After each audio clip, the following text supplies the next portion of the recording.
Hi guys, welcome back to the channel. I'm Office Bloke Daz. I'm Gaynor. Okay, before you start, if Patreon's your thing, check out the link below. Loads of stuff on Patreon. Full watch-alongs. Office, what is it? Office for Family, Always Sunny in Philadelphia.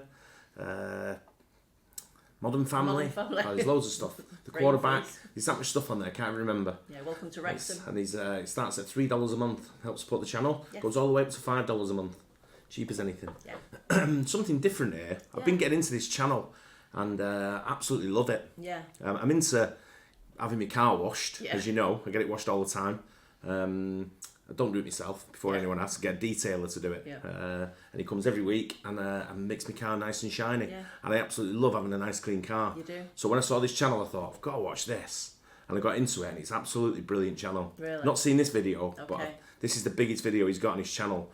But how this guy doesn't have a TV show is beyond me. Right, probably will now. This guy should definitely have a TV show. And if he has since, I've been watching it, if he has got a TV show, you're going to have to let me know, because this beats any TV show I've seen.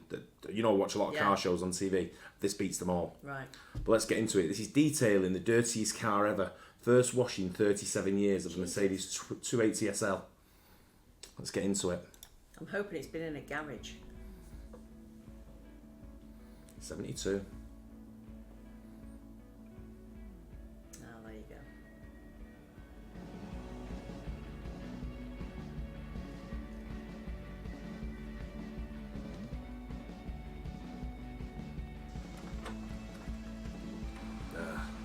What's that? Bugs and animals, probably.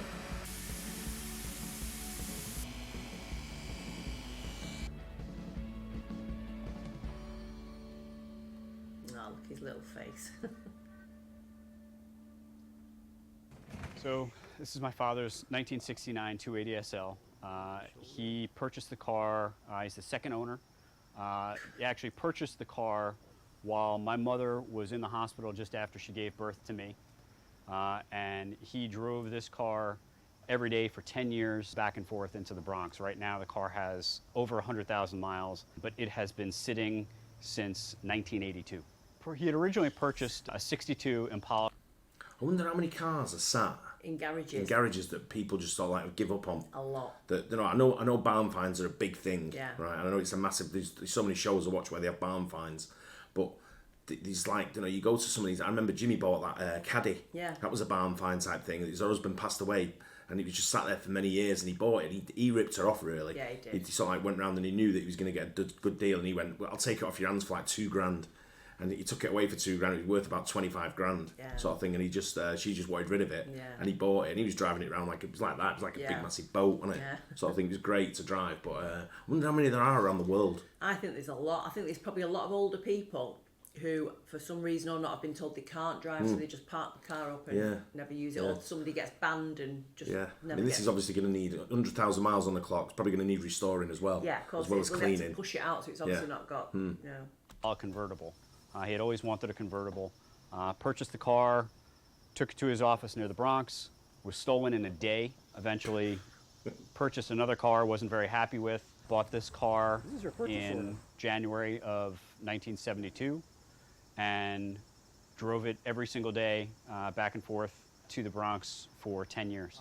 It has been sitting like this since probably mid-1982, so it's been 37 years. The first step was to clear out the old bushes and weeds so we'd have clean access to pull the car out when the garage was eventually emptied. Based on a very quick inspection, I noticed there was a ton of mouse droppings everywhere, so I wanted to wear full safety gear, which I think is appropriate after the years of dust and whatever else I'm sure to find as we emptied the garage out, which was built in 1942. As we were clearing up the space, I felt like I was going back into a time capsule from the 1960s. There was bottles of rubbing alcohol on the shelf from 67, alkyd-based paint, commonly referred to as oil-based enamel paint from the 70s, a bottle of diazinon used as a pesticide until it was canceled from residential use in 2004, and a Ronson butane aerosol can torch sitting next to a gallon of torch fuel, so it was a miracle that the Mercedes is still in one piece. Now, since the tires dry rotted years ago, we jacked up the rear and placed wheel dollies, also known as wheel skates, under each tire. Now, in hindsight, I should have brought my hydraulic go jacks. These are perfect for tight spaces, flat tires, or really low cars like on the F1 detail. The front was even tighter, and we couldn't get the jack there because of all the extra stuff in the garage, and the car was parked too close to the front wall, so the jack wouldn't fit there either. So we lifted each side one at a time. At first glance, though, while looking for the lift points, the undercarriage is in decent condition, all things considering. With the flat tires off the ground and on the dollies, and after a quick sweeping to make sure that the momentum wasn't killed by a tiny little pebble, we pulled and pushed the wheels over the garage. When we talk about hoarders and stuff, I'm not into mechanics or anything like that. I don't do any mechanical work on cars, never have done. No. Don't even know, I fill up the screen wash occasionally. Yeah. You know, one of them type thing. But I've got 4 of them dollies. Where are they? In the warehouse. From yeah. where? I don't know why I bought them. Can't remember now, but I've got 4 of them. Really? Yeah. That I'm never going to use. Yeah. And a pie machine. And a pie machine, yeah. Floor hump and into the sunlight for the first time in 37 years, which was pretty cool.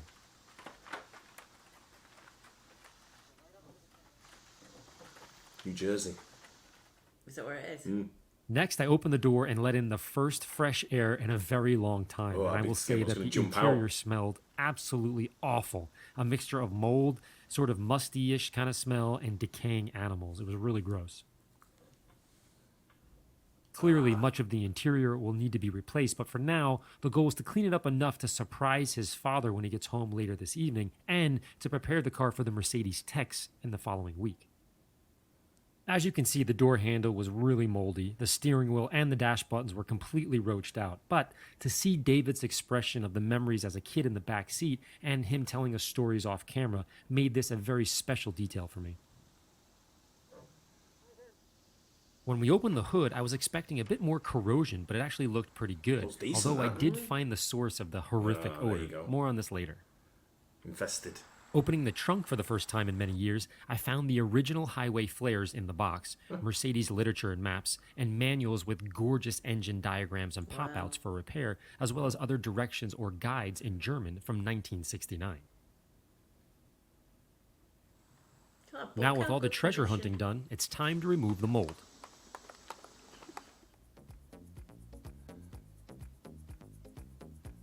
Oh, he's doing it on his driveway. Yeah. Mobile.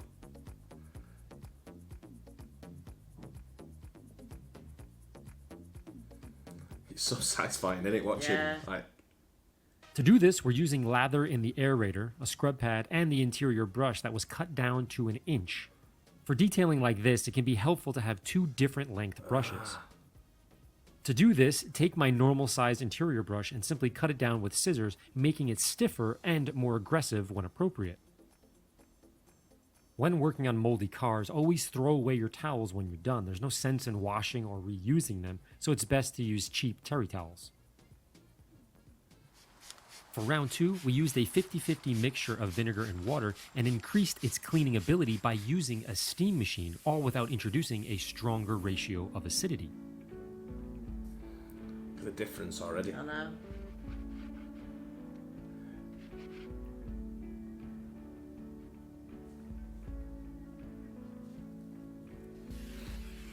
And steamers are great. Yeah.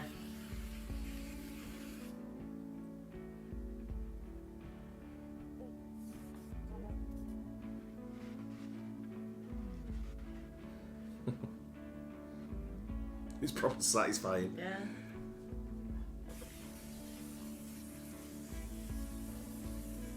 I just don't understand how I need people one of them. can leave stuff for that long. While Dan was working on the moldy leather, I was vacuuming out the heavy dust, dry, flaky plastic pieces that had disintegrated years ago, spider webs, mouse poop and acorns, and of course I removed the mats and carpet where possible to make shampooing easier. From there, we scrubbed, vacuumed, steamed, and then shampooed everything to kill or at least reduce the smell. At this point in the detail, we had each blown through 3 pairs of blue gloves, so I went to the store and bought Venom Steel rip-resistant gloves before we went any further with the job. Wow.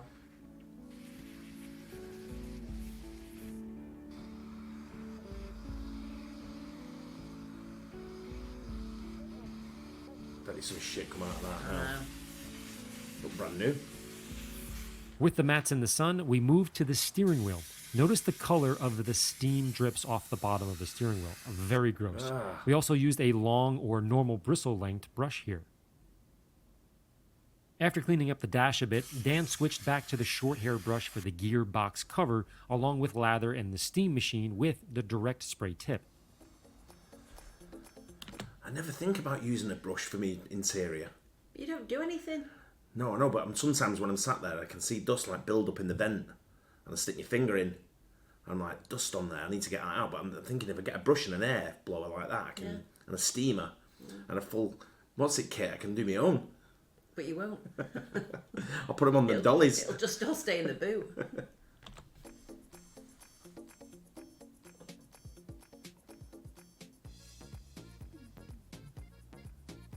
Oh my word, look at that already. I know.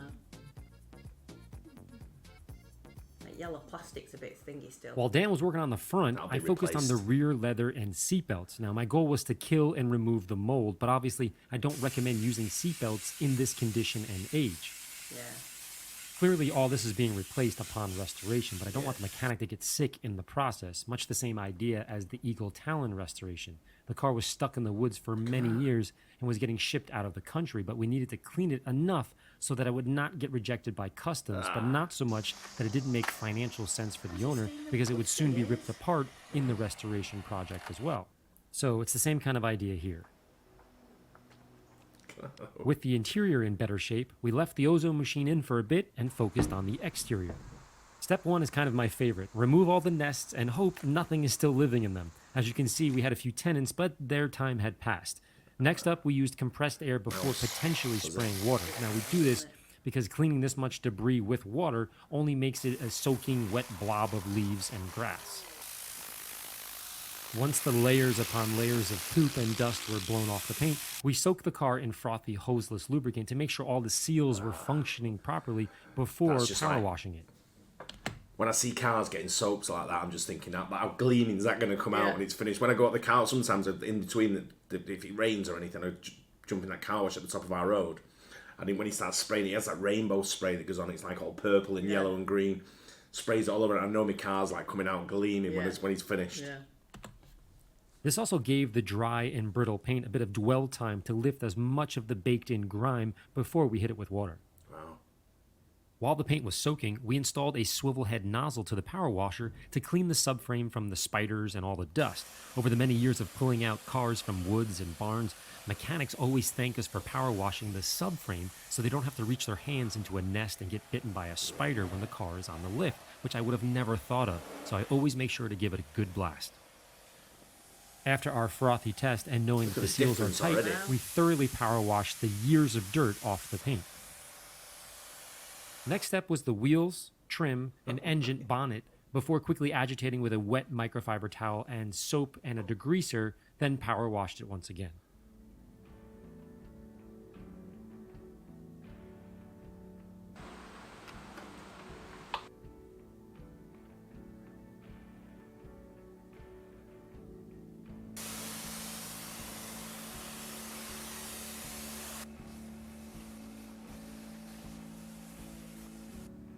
Okay, now at this point in the process, we've cleaned the inside, we've taken most of the mold off, and we removed a lot of the mouse droppings and of course their nests and whatnot.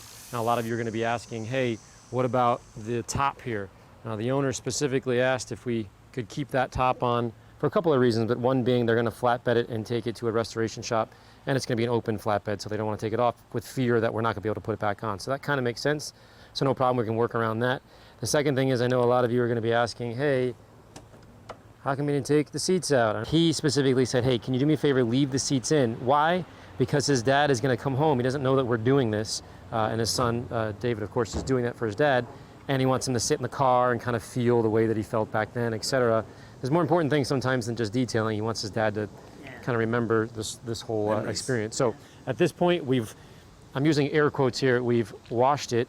We really didn't wash it. We kind of just agitated it to get a lot of the mold and stuff off, specifically so that when we polish, I'm not using the microfiber pad to soak up a lot of the junk. I wanted to use a microfiber pad to sort of abrade the surface and lift off all the old dead skin, but not necessarily the mold and the dirt. I hope that makes sense. So it's not like a traditional wash. We were just kind of pounding away here just to loosen up anything in case when the machine comes by, it jiggles it out, and now I have a dirty pad, and now I'm scratching the paint, you know, et cetera, et cetera. So sometimes you gotta use a little judgment with respect to washing. So this was by no means the greatest wash, but in terms of this car, it was exactly what it needed. So we're gonna dry it off, take a little bit of a breath because it's super hot, and we're wearing these, you know, crazy things because it is really, I can't describe the smell. It's very, very moldy, and it doesn't like, ooh, you know, like, oh my God, it smells so bad. It just hits you in the back of the throat and makes you cough. So that's the ones I get a little bit nervous about.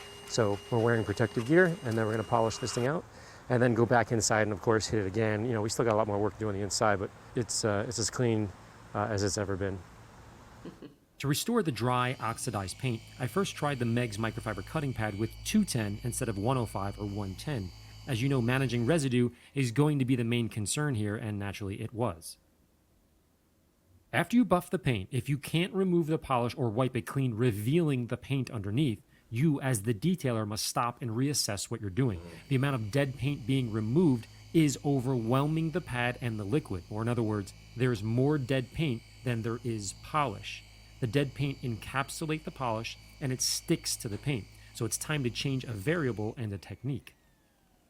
So instead, I used a red foam pad, 210 polish, and the mow down technique, and it worked as expected.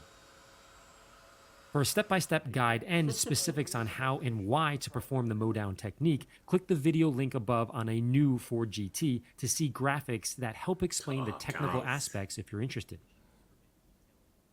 Now, the name of the game with old oxidized paint is to develop a feel when your pad is so full of dead paint that it's time to blow it out and start all over again. It's so satisfying to The watch. mow down process is similar in theory to a massive snowstorm that dropped 2 feet of snow on your driveway. You don't shovel the full 2 feet at once, you'd blow your back out. You take off thin layers at a time so you don't overwhelm the snowblower and have it bogged down. This concept is equivalent to the polish sticking, or in this case, bogging down to the paint. To avoid the common issue, take smaller, fewer, and shallower bites to avoid bogging down and sticking to the paint. For extra pop on single-stage paint, we polished with a yellow Rupes pad and 210. Notice I put my suit back on here because it was getting late in the day and the mosquitoes were eating me alive.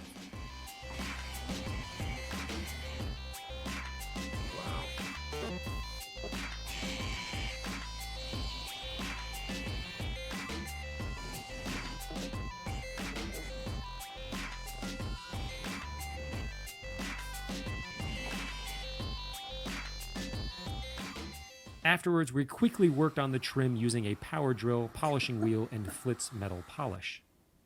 I also worked a few tight spots of the trim by hand with 210 and a microfiber towel. Well, guys, the car is basically done. Now, the big thing is Yeah. David's father is actually showing up, coming home from work from New York City, and we want to do the reveal. Now, we have a few things left to do. I have to finish up a bunch of the chrome, but you can see the areas over here have really been done well. We're going to do some chrome here, just finish that up. Got to do the other side, play with the windows, of course, vacuum, do a few more things. But more importantly, David's father is 83 years old. He hasn't seen the car, meaning he hasn't pulled out in 37 years. Kind of a big deal. We've worked really hard, Dan and I, most of the day here. It's kind of the moment of truth. So I'm going to pull the camera back there. David's father's going to be coming from that direction. And I think all of our hard work is going to be worth the effort once we see his face. So I'm pretty excited. So I'm going to go hide in the corner and then wait for him to come out. David, you want to go get your dad and...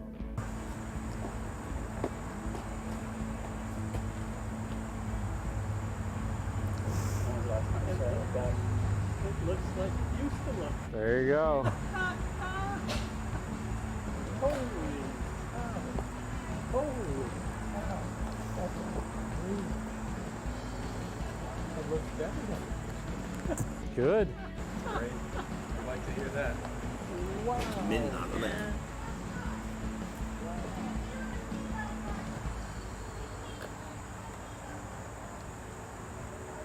Just like my granddad. After seeing the car cleaned up, he agreed with his son. It's time to fully restore the family car and pass it down to his grandchildren. Nice.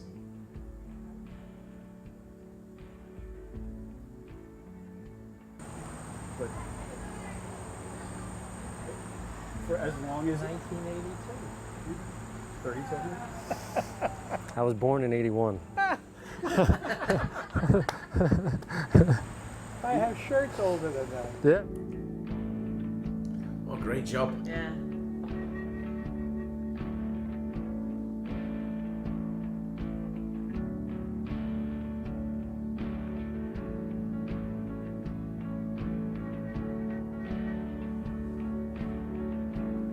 And as luck would have it, naturally, after all that work, it started to thunder, so we needed to pull it back inside quickly before it gets pulled back out again next week on its way to the restoration shop. I want to see what it's like afterwards. Whether it's Wednesday or Thursday. Well, guys, we did it. Mission accomplished. David is actually taking the car in and getting it restored, so hopefully I have some footage of that in the next couple of months or years. Now, again, my mission with this video and with this job, because it was a real job, is to restore the car and kind of just motivate his dad to be like, oh my gosh, I remember what this looked like. Let's go in and kind of restore it and pass it down to the family. So very cool. A quick note of thanks to David. A lot of times I don't get to film these, so every time I post a video, I usually have 5 or 6 or 7 videos that I can't post, meaning for one reason or another, the family doesn't want that on there, and I can respect that. In this case, David did, so thank you, because we got to shoot a really cool video, and it was a fun experience, and sort of be there when his dad experienced it was certainly emotional off camera and that kind of thing. So thank you for allowing us to share this. So if you guys like this kind of video, please subscribe, and make sure you check out the Eagle Talon video where I pulled it out of the woods. Absolutely disgusting, same kind of idea. So if you dig this video, I'm sure you'll like that one. As always, guys, thanks for watching. I'll see you next time. That's a great channel, isn't it? Yeah. Hey, I love that. I love that kind of stuff, feel mate. good, isn't it? It's feel good. I mean, you're taking something there. Not only are you taking a classic car as well. The 280 SL, absolutely mint, of a legend of a car. Yeah. You're cleaning it up like that, and it's obviously going to go and get restored as well. Yeah. But what a great channel all that is there, Ammo. It's If you've never heard of the channel, you've not subscribed to it, get on it. It's I've watched a couple of his videos now, and like I say, how this guy has, if he has got a TV show, you have to let me know. But how he hasn't got one, because that's some of the best stuff you'll see. Yeah. Hey, I think so anyway. I agree. Brilliant, really enjoyed that. Yeah, it's good. satisfying. Hope you guys enjoyed it as well. Don't forget to like and subscribe, and we'll see you on the next one. Bye. Cheers.